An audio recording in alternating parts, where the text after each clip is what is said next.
I am basically desperate for more money. And when you're desperate, you lose focus on the big picture. I ended up doing a shake bar. I ended up doing a Hmm. cryotherapy machine.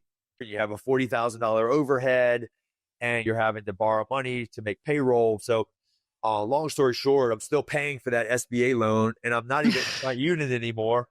Oh my Uh, gosh.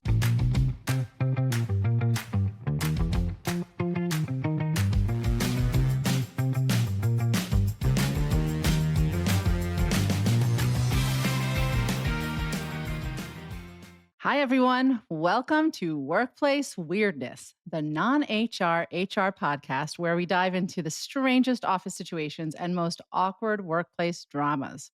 I'm your host, Maya Kadar Kovalsky, and I'm a former chief culture officer and head of people, and I've seen and heard it all. So truly, no judgments. This is a safe space to get real and explore the cringy, confusing, or chaotic side of office life. So grab your coffee, kick back in your swivel chair, and listen up. We have a high impact show for you today. We have a listener needing networking help in starting their fitness biz, a gym owner whose trainers keep poaching clients, and a yoga teacher who might have to take it to the mat if their client keeps making jokes, aka inappropriate comments. But first, I want to welcome entrepreneur and founder of Primal Fit Miami, Matt Pack, here today. Matt's a business owner, author, public speaker, and health expert with 25 years of experience in the fitness industry. His work includes a series of video fitness programs, as well as books like The Impact Method, Cut to the Chase, The Perfect Plate, and The Six Figure Fit Pro, all of which were authored by Matt and simplify fitness, nutrition, and business success. With certifications from the National Academy of Sports Medicine, Matt combines his deep expertise with a results-driven approach to health, lifestyle, and business. So, Matt, I'm so happy to have you here. And full disclosure to the listeners, Matt is also my personal trainer. I'm on the hot seat. I'm happy to be here. Thanks so much. Thanks for agreeing to come. So, you've built a 360-degree enterprise around fitness, training, books, public speaking, social media. But what got you started? Give us some background. Well, ultimately, it came down to what I wanted to do as an occupation. I was an athlete the majority of my life. I played college basketball. And when I learned that there was an avenue in the fitness world that you could make money, I was like, wow, this is pretty cool. And long story short, I ended up going to Marymount University to study exercise science and started training with a fitness company. After 2 years of learning and applying the things I'm learning in school with a mentor of mine at that business, I ended up going out on my own. And here I am now. Were you scared to make that first leap into owning your own business? It was scary. And I remember having a talk with my mentor at that time, Kirk, about it. And, being there 2 years under his guidance, I knew that I was probably going to fracture that relationship. But I had already built a clientele outside the gym. And I think, entrepreneur knows that feeling where you almost feel claustrophobic and boxed in. I wasn't allowed to charge what I wanted. As a matter of fact, I was the fitness director at that time, and they were limiting how many hours I could actually train people because I was in a more of a managerial role. So I said, I have to do this. I can't sit and grow in this environment any longer. And he understood that, kind of gave me the green light to take that leap. So yes, it was hard. Yes, it was a challenge. And yes, it was a little scary, but ultimately is what I had to do to grow. Yeah. And I think, the true mentors in our life allow us to move on from a job. Like anybody who's a really good manager is not going to keep you in the same role for too long if he sees your potential. Yeah. And sometimes that's not in the same company. Sometimes it's outside the company. So, Yeah. There is a lot of moving parts to building a business. And when I talk to fitness professionals that are struggling, or I don't think they quite understand all that goes into building a business, it's not just about making people tired. It's about creating relationships and really creating friendships. Ultimately, you're creating a business. You want the people to stay with you longer so you can make money. And then you build that clientele through the referral network. So it's really a word of mouth. I believe it's word of mouth and testimonials I also think I want to just expand on what you said about friendships and relationship building. I think a part of that motivation to sometimes come, show up, I would say, to check in with your gym buddies that you say hi to in the morning. Well, So, it certainly makes it easier, right? When you look at the abysmal percentage of people that work out, right? It's about 4% of the population. And I would say 3 out of 4 of those don't enjoy it, right? They're just doing it because their doctor told them to, or their spouse, they're doing it for, they have a really important why. But most people, they don't really enjoy doing it, but they're doing it anyway. So the culture that you create in a gym, or the friendship, whether it be one-on-one, like me and you, Maya, my goal with you obviously is I want you to show up and consistently so we can get good results. But I want to know your kids' names. I'm asking you how your day was. I want to create a friendship, and I'm doing it because I want to be your friend. It's not disingenuous, but mhm, the closer we become and the better result that you get, the less likely you're going to leave me, right? right. Like, you can make people tired and smash them and drive them in the ground. But if you're just the guy or girl that is making it all about exercise, and you're not establishing something else beyond that, you're probably not going to have much of a sustainable business. You're going to see a revolving door. Absolutely. Having that culture is, I think, part of that attractiveness and something that people want to stay with. You want people to have such a positive experience that they leave there and say, man, I didn't feel great when I went in, but I feel great now. I mean, that's how you grow a business. I hire coaches that do the same thing. Like, it's not about you. I tell my coaches this, it's not about you. So when you come in here having a bad day, I want you to understand that you're bringing that energy into that training session, and you need to leave that in the parking lot. Like, I have bad days, but I'm telling you, most people are not going to know when I have a bad day, right? So, in fact, that's one of the reasons why I wanted you on the show, because I just think that people forget there are certain industries and businesses that people sometimes forget are workplaces. And I'm sure that running a gym and being the boss of trainers and all that really presents its own kinds of leadership challenges. Like, what are some of those challenges that are unique to the gym business? I think more than anything is hiring. And I always try to hire personality first, Mm. and then I make them a good coach second. So, how do you assess a good personality? Or Well, someone that's a people person, somebody that's more of an extrovert that can talk in front of people. You're on a stage. And that's what I tell my coaches. I need you to put on a performance today. And I want you to make this the best experience you can for everyone. And it's important to know everyone's name. Once again, know their name, know their husband or wife, know their kids, know their pets. Like, be more than just somebody that's making them sweat, right?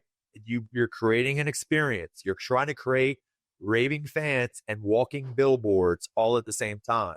You want them to leave there thinking, I had an amazing workout today. I got, my butt kicked and I feel good. And I tell that to trainers all the time. Like, if you're smashing people and they can't walk for 3 days and they throw up, or before they get in their car, they're not coming back. So it's a balancing act of giving them a lot of what they want and some of what they need at the same time.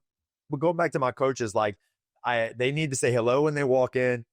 They Mhm. need to high five and touch, and I don't mean touch in a HR way. But I In an always HR friendly, good way. think when you say someone's name, Maya, right? Hmm. Like, Maya, great job, Maya. Looking good back there, Maya. All right, Maya.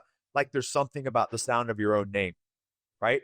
Like, but Hmm. coaches are saying people's names. They're touching them from a distance. You might put a hand Right. on somebody's shoulder, right? These are such common sense things that a lot of people forget about in entrepreneurship. Yes, that's true. So I'm going to pivot a little bit here. Throughout your career, are there any mistakes that you kind of made early on in your career that taught you big lessons that paid off later on? Yes. I think one of the biggest lessons I've learned is not to bite off more than you can chew. It's not just mistakes. It can be tragedies, right? Mm, That take you somewhere. And what happened to me was I ruptured both my patella tendons playing basketball. hmm. So I'm in a wheelchair, and I have these people in my garage.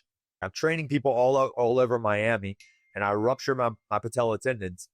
And now I'm like, I can't travel. I can't go to condos. I can't go to these gyms. I can't drive. I'm in a wheelchair. So Primal Fit in Miami started in my garage. And it Hmm. started because of a huge accident that happened. And I built my clientele in the garage because of the knee injury. So sometimes bad things lead to really good things, right? And that's Yeah. kind of what led me to the garage.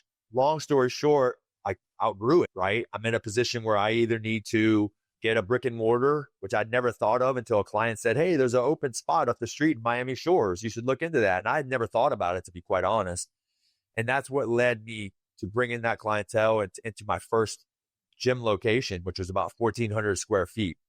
Again, I did really well in that gym and kind of felt like I was getting claustrophobic. I'm always kind of looking for the next big thing. And I did want to create like almost like a one-stop shop for health and fitness. I wanted to be more like a health center versus a Hmm. gym.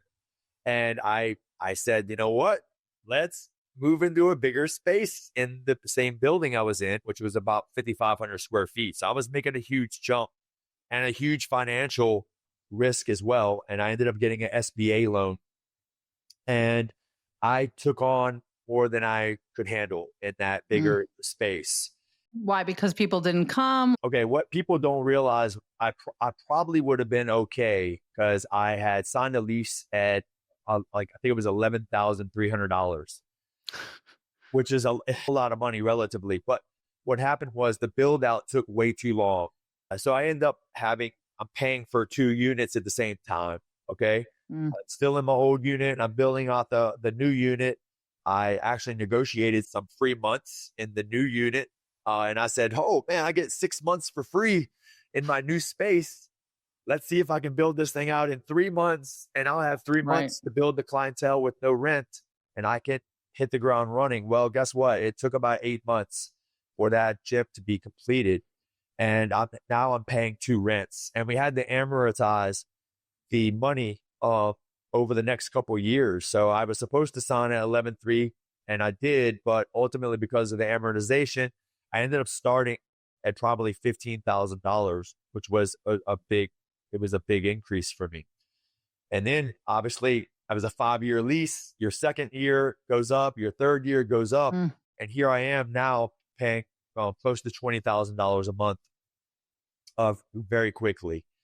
And so I just wasn't able to get the clients that I needed, the volume of clients. And because of that, I was basically under a lot of stress Mm. trying to get more money, more streams of income. So I ended up doing a Mm. cryotherapy machine. I ended up doing a shake bar. I am basically desperate for more money. And when you're desperate, you get pulled in other directions and you lose focus on the big picture. You have 10 trainers and you have a $40,000 overhead and you're barely making it. You're having to borrow money to make payroll. So a lot of this stuff was just really overwhelming and hard. And it really started with the bad GC and the time that it took to do the build out. So long story short, I'm still paying for that SBA loan and I'm not even in my unit anymore. Oh Uh, my gosh. but this is kind of the nature of entrepreneurship and you learn lessons. And I think the lesson learned was I probably should have just stayed smaller. Or maybe grown a little bit slower in some way, which is Right. easier said than done, by Yeah. the way. In hindsight, 2020, I probably, I think if I did a waiting list, I mean, I was packed in that first brick and mortar and I was doing really well. And instead of thinking, all right, let's grow, I should have said, no, we're going to cut things off. And I'm not taking any new clients at this time. Right. I Hmm. could have shown some urgency, gave people understand, oh, wow, he's not taking any new clients. You know what I mean? So but anyway, it all happens for a reason. Right. Absolutely. So now I like to ask every guest on my show the following question. We call this podcast Workplace Weirdness. So, what is your weirdest workplace moment? Please share. Yeah. This one, I think it has to be a time where I had a client or two clients actually that had some hygiene issues in that first location. That Mm. first location was 1,400 square feet. So it's tight quarters in there, especially if you get 10, 12 people in there at one time. And this was beyond like the normal BO that you may get somebody forgot to put their deodorant on. It was a little more intense. So much so that when everyone left after the session, you had to literally like spray with potpourri everywhere in the gym. It would linger in there. It was pretty bad. It was an uncomfortable situation. This is some HR stuff that I don't have an HR department. So I thought the best thing to do was to send out a couple of emails, just telling people the importance of hygiene and being aware of their surroundings. You're not the only one here. And, if you could make sure you have washed clothes and deodorant and just take care of yourself, knowing there's other people that in the gym at the same time. And Mhm. the literal person I was talking to in the email without like saying his name, Right. You did a blast email like to the whole gym. Got it. correct, Mhm. who came up to me joking, like literally mocking me for the email. Like, that's so funny. I can't believe you're having to deal with that. That's God. probably one of this person over here. Like, he's like, oh, like, no, it's like in my head, it's you. I'm talking up to you, man. So I couldn't believe it because I thought that was really going to solve the problem. And ultimately, I had to do it personally. And it was after his 30-day trial. I used to run a $99 30-day trial to let people experience the gym and give us the opportunity to earn people's business. And then I would sell them into a higher priced membership. And him Mhm. and his wife both happened to sign at the end of their 30 days. And they still were a problem. And Mhm. so I had to So they both smelled. didn't Mhm. know it that I knew it Mhm. yet. And Mhm. so I had when I brought it up to them, I said, "Listen, I think I need to be honest with you right here in person." That and he goes, "What is it, me?" And I said, "It's actually both of you." Oh my god. And she was like, "Oh my gosh." She kind of lost it. It was like, "Oh my God, I can't believe this." And I'm like, "Look, I'm really sorry. This is very uncomfortable. I've never had to do this before. I hope you understand." And they were very embarrassed and they went home and canceled their membership through an email. Mm. And it is what it is. So it was a very uncomfortable It was conversation. If you had it to do again, would you do it differently? maybe, look, maybe I went in person right away because I think Mhm. part of the problem was they knew the emails went out. They knew that I made group announcements right in front of them. They knew that everyone knew it was them the whole Mm. time. So I think that probably made it worse for them. And they were the only two that didn't get the message. So I think Mhm. that might have made it harder for them to stay. And if I really went in the first time it happened, instead of waiting 2 weeks, Mhm. probably. Right, that's interesting. Okay, again, there's not exactly a right way to handle it. You do have to have the tough conversation. And I just want to also say that the email blast is something I would have done. The making announcements at every class about hygiene is something I would have done. Another thing I would have done is to put like deodorant in the bathroom so like everybody can look, Yeah. guys, free I, deodorant. I do that now. I have Yeah. all that stuff in the bathrooms, in Putting both up bathrooms. signs everywhere. Yeah. Because what science has shown is that repetition of policies and things that you want to behaviorally change in people is very helpful Yeah. in constructing, that change. Well, thank you for sharing though, because I know it's hard to sometimes share these things, but again, this is how we learn by talking about this Yep. stuff, right? Well, with that in mind, I'm going to transition. So now, Matt, before we get to our listener questions, let's stay up to date with the week in work, our take on a recent news story that might affect how we work or how we think about work life. Recently, Fortune published an article discussing Jim Rowley, Crunch Fitness's CEO, who said that work life balance is only for someone who's not fully committed. Jim Rowley, the CEO of Crunch Fitness, works nights and weekends. He emphasizes the importance of hard work and sacrifice in achieving success. He rejects the notion of work life balance as a myth for those not fully committed to their goals. Rowley shares how his experience in the US Marine Corps and leadership roles at 24 Hour Fitness shaped his approach to building teams and leadership at Crunch Fitness, which grew from 36 to 460 plus locations under his leadership. He advocates for perseverance through failure, repetition of successful processes, and a focus on community and inclusivity, especially for women in the traditionally male dominated gym space. So let's just break this down for a second. Would you agree with Rowley that the concept of work life balance is only for someone who's not fully committed to their work goals? What do you think of that? Well, look, I think that most people don't like to work out. I've said it earlier, and I wish it was different, but it is what it is. Human beings are usually going to take the path of least resistance. That's just what we do as a society. And I feel like most people, if they knew that they don't have to train every day or train extreme fatigue and nauseousness, and they have to go on an extreme diet program, I think that's kind of preventing a lot of people from taking action at all. There's some people that on January are going to go all in, do too much too fast, and they're going to be done by probably January 20th. There's that group, and they start again the next January. There's another group of people that don't do anything at all because they're not even willing, because they know they have to do an extreme diet or extreme running program, and they're just not willing to put that type of effort into it.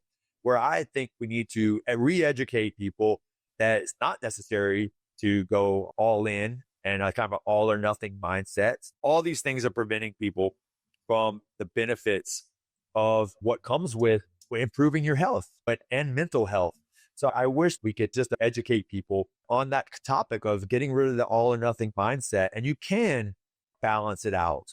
And you can, on 2 days a week, going to the gym and eating real food versus going on a diet, right? Increasing your vegetable intake versus going on a keto diet or a plant-based diet versus going to the extremes. I think you also, at least for me, when I started, stress the fact that just walking, like walking for 10 minutes in Yeah. your neighborhood or around your Yeah. house, outside in the backyard, like that's good for you. I think you also told me that just eating at home more often for those meals that you actually make at home, you're definitely eating healthier than you would at any restaurant. Right. You're just trying to simplify things. And then you make exercise more palatable and more consistent. Because as you know, consistency is everything. Right. Consistency over perfection.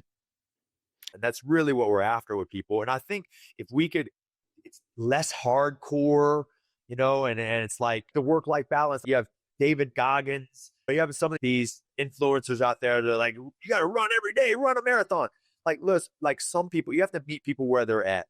And that's Right. why I love personal training and I like customizing someone's experience. And I think most people need to identify the why, right? What's your why?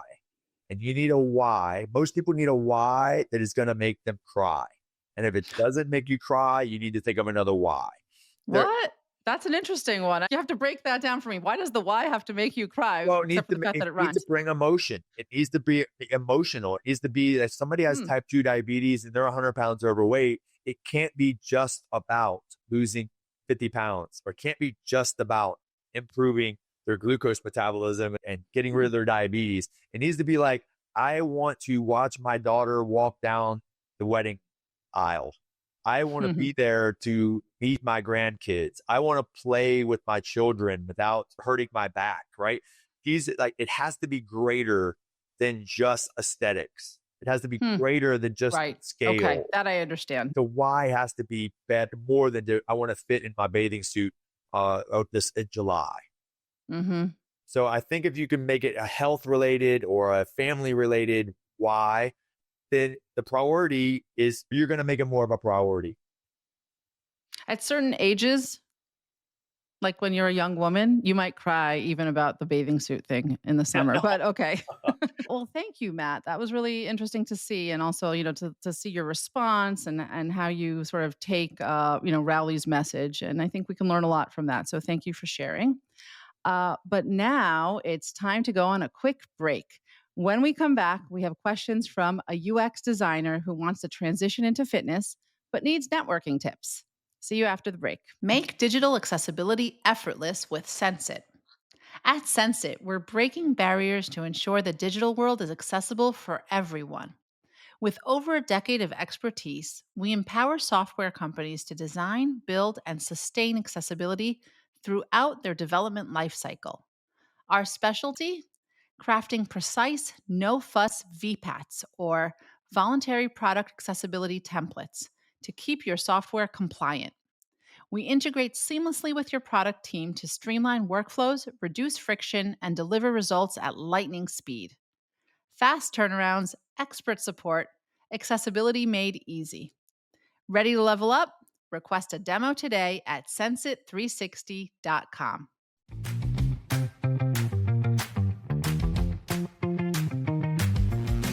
Welcome back to Workplace Weirdness. I'm here with entrepreneur and Primal Fit Miami owner, Matt Pack. Matt, we've got a listener who's struggling to build a career in fitness, but where and how do they start? Let's check it out. Hello, Workplace Weirdness. In addition to my full-time job as a UX designer, I recently just completed my Pilates certification. I've always loved Pilates, and I'm excited about the idea of sharing it with more people. Eventually, I'd love to transition into teaching full-time, maybe even open up my own studio one day. But I know I need to build a solid client base first. My existing network in the fitness industry is really just through the Pilates studio where I did my training. I'd like to expand on my network, but I'm not really sure where to start. Should I focus on social media, word of mouth referrals, or partnering with local gyms and studios? Also, would that affect my UX job? How can I gain credibility as a new instructor and start attracting my first few consistent clients? How do I create my fitness brand? So, there have been a lot of people wondering how much social media can do versus feet on the ground, in real life networking. Matt, what would you say to this listener? I would say stay there as long as you can and work on your craft. And you need to develop some raving fans.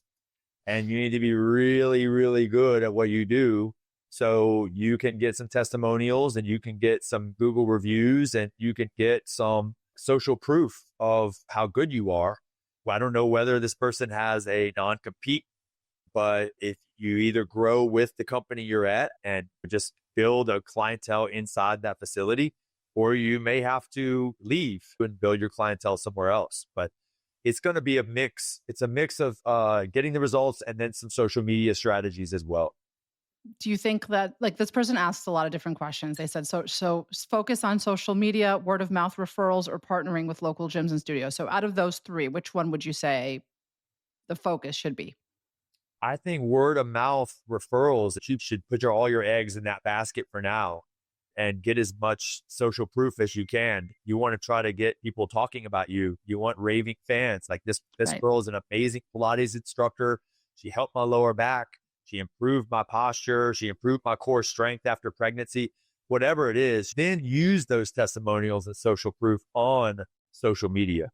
So she asks, how do I start attracting my first few consistent clients? And then she also asked, how do I gain credibility as a new instructor? So, I mean, you said have people become raving fans, but how do you even get those first few clients? You got to get results. And I think personality mixed with skill is the ultimate goal, right? Because here's the thing. I know a lot of skilled practitioners that lack personality and they don't make a lot of money. I know a Hmm. lot of people that lack skills and have amazing personality and they make a lot of money.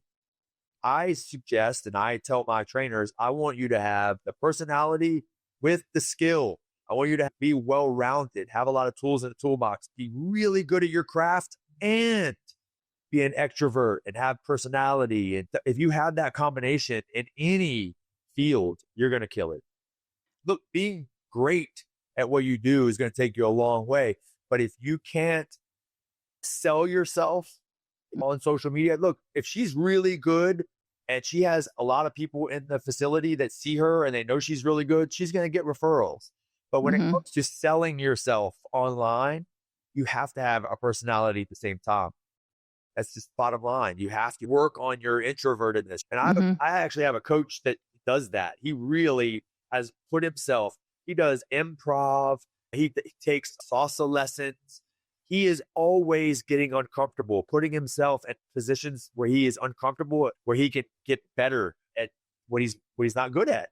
And he has now become a really good trainer and coach in front of a large amount of people. 10 years ago, he was not ready for that environment, to be in front of a group and to be on a stage, but he has worked at it and he's gotten really good at it. So my advice to her is just be really, really good at your craft. And I think if that right there will take her where she wants to be.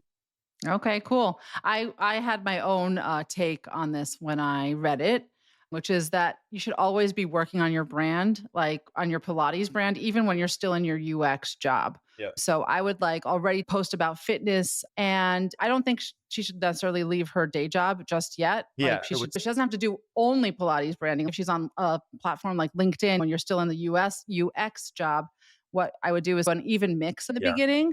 Or pick one platform, like maybe just Instagram is your Pilates like branding platform. And sometimes people feel better when they have a corporate job to say to their boss, like, hey, just so you know, on the weekends, I do XYZ. So if you see me in this space, like you're not thrown off. Yeah. And I actually think it really helps a lot. It just gives the employer a feeling that they're not being blindsided by some Right. other aspect of your life. I had another thought. Should anybody ever give like just free lessons or give free sessions in the beginning in order to get some of those first clients? Absolutely. At that point of she is in her career, absolutely, she needs to give some free sessions. Yeah, complimentary sessions that when you're at that you're the foundation stage and you're trying to build. I used to know a guy in the fitness world that he would go into strip clubs. He was a boot camp instructor. Where's this story going, Matt? Yes. I think he had boot camps that they weren't growing. There were like only 5-10 people showing up, and he wanted to have really big boot camps in this park. So he would go in and tell these strippers he's doing free boot camps in the park. And he would have these strippers come, and here we go. My gosh. Yes. So he was able it's kind of genius, I'll be honest. grow the business Exactly. using other people for free. Mm-hmm. You got to think outside the box. Totally. That's definitely thinking outside the box. I like it. Well, I do hope that we help this listener with her challenges and that she is able to go into Pilates and make it work for herself. Make the leap. Take the leap. Just jump. Exactly. Well, our next listener question is about a fitness studio owner whose instructors might just be poaching clients. Okay, here we go. Hello, Workplace Weirdness. I own a small but growing fitness studio in my Chicago suburb. I take a lot of pride in the community we've built. I have several private instructors who work here. They work hard to build relationships with clients, and we rely on that trust to keep people coming back. But recently, I noticed 3 longtime clients suddenly canceled their memberships without much explanation.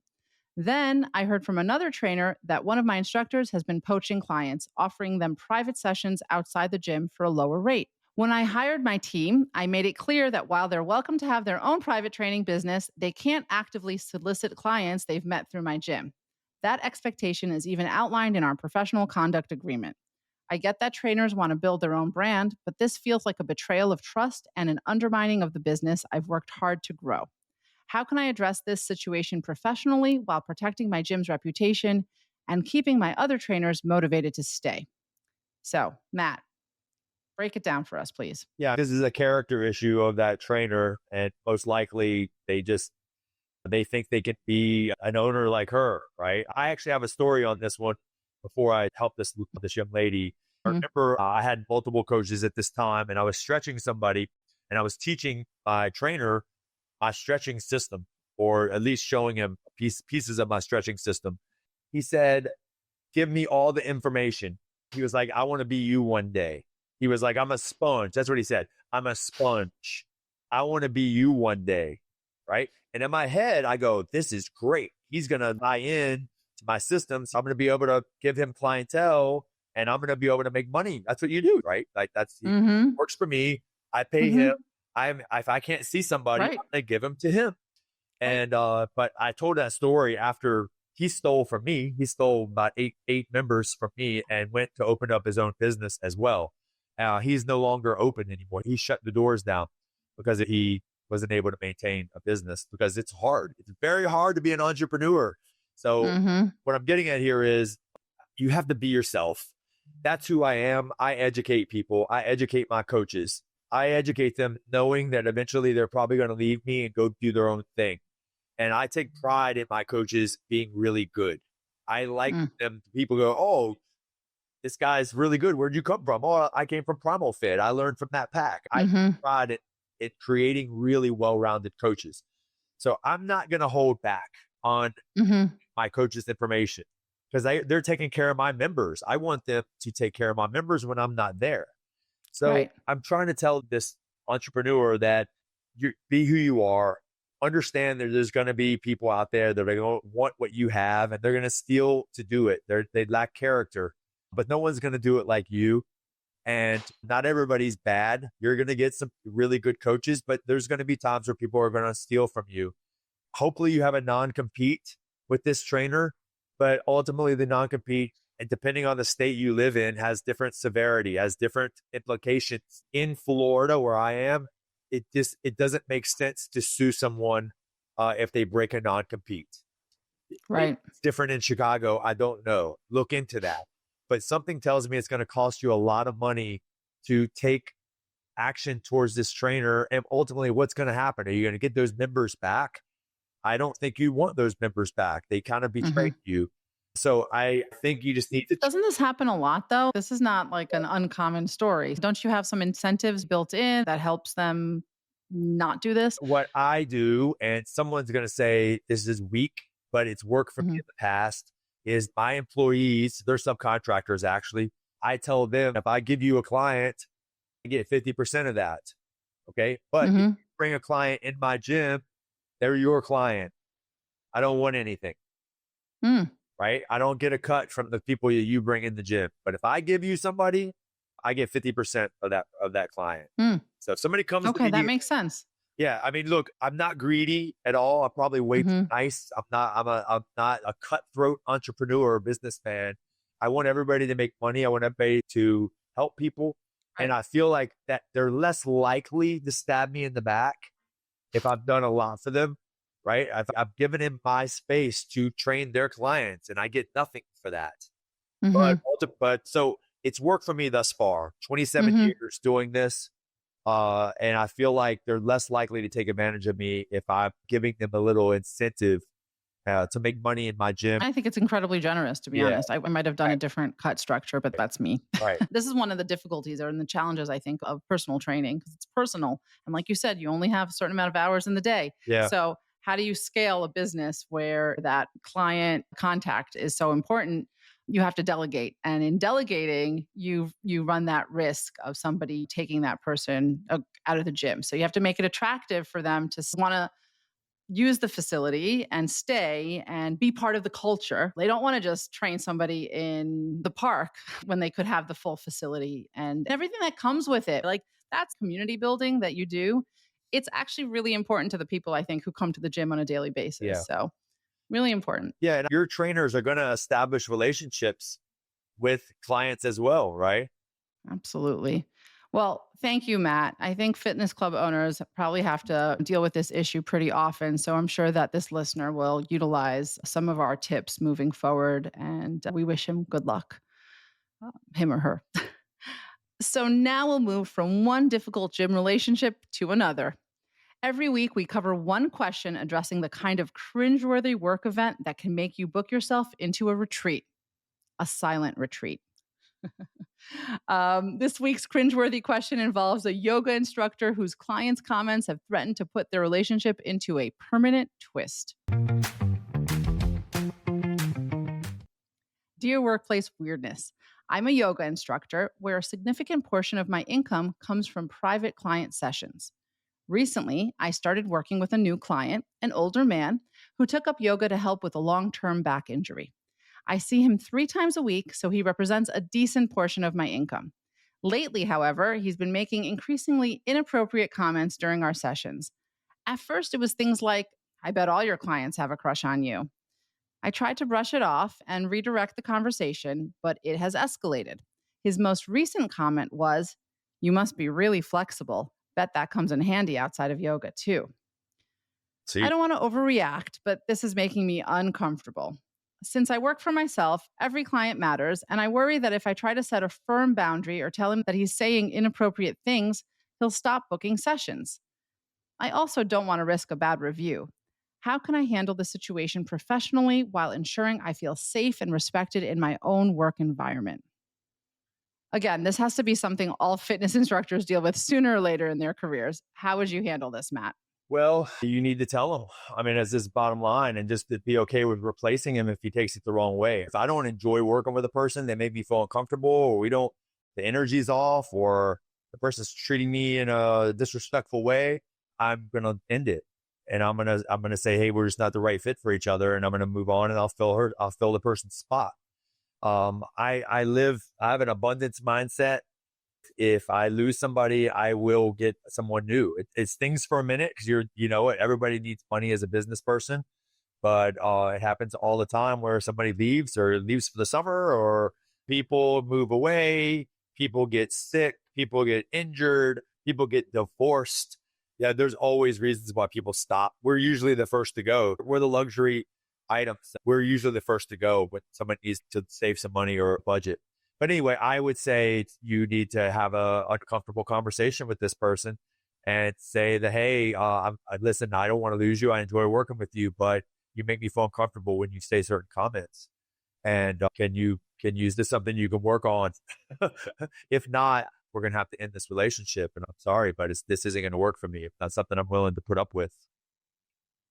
Absolutely. I think that the listener sums up her situation really well. And she says that it's her own work environment. So if it's your own work environment, you set the boundaries. That's the bottom line. As much as it's nice to have a 3 times a week client, maybe now's the time to start thinking, if he were to leave, how would I supplement that? Maybe before you have this conversation, even. Maybe you will have the conversation and there could be some changing there. And again, it's really about understanding these are your boundaries. And when a customer talks to you that way, you're not willing to go forward with that professional relationship. And I think that that's okay. I think having the conversation is the right thing to do. Right. Also, I always say this also to business owners. Sometimes when you're the person who's struggling, you have to take yourself out of the situation and you act like the boss. In other words, if this was your employee who was coming to you and had this issue, what would you advise them? Yep. And I'm sure 100% that if your employee was telling you, this guy's coming on to me or he's saying inappropriate things, you'd want to protect that employee. You tell them, you know what, I'm going to take XYZ precaution. So do that favor to yourself as well. You act like, if I were the boss to myself, how would I act? And sometimes that can help you figure things out a little bit. And then I'll leave you with this one note, a little public service announcements. Guys, don't be creepy. Yeah. Flirting's inappropriate at the gym. It's better to not make that crude joke, okay? Read the body language. Just don't do it. Don't be inappropriate at the gym. Yeah, all money is not good money. It's not worth it. Some money's not worth it. Right. It brings everything down. Best out of it. Yeah. Well, thanks again for your insights there, Matt. From networking next steps to namasteing in your own lane, it's clear that people in the fitness industry face challenges unique to that business, as well as all the usual business challenges. So thank you for your helpful comments, Matt. I'm sure it's going to help a lot of people out there. And that's our show for today. I want to thank you, Matt, for sharing your entrepreneurial and goal-focused insights with us. You're welcome. And if our listeners want more, they can find your books on Amazon and they can find your videos on YouTube. Any last thoughts that you want to share before we go our separate ways today? No, I think we had a great conversation today. I think we were able to help a lot of people out there that were listening. I completely agree. We'll be back soon with more workplace weirdness. If you've enjoyed our dive into the strange and funny side of office life, don't forget to subscribe. And if you've got some weirdness in the workplace, drop us an email at info@workplace-weirdness.com or leave us a voice message at speakpipe.com/workplace weirdness. We might feature your question in an upcoming episode. Until next time, this is Maya Kadar Kovalsky reminding you to embrace the quirks and make the most out of the office chaos. In the meantime, keep working and whenever possible, stay weird. Today's show was produced by me, Maya Kadar Kovalsky, and Felicia Wang, and written by Dana Burnell. Molly Citram is our content curator. Thanks to Billy Samoa Salibi and the rest of the team at Podify who helped engineer this episode. And also thanks to Matt Pack for joining us on today's episode. And thanks to you for listening to Workplace Weirdness. Make sure you're subscribed to the show on Apple Podcasts, Spotify, or wherever you listen to podcasts. We'll be back next week for another breakdown of all things weird from a workplace near you.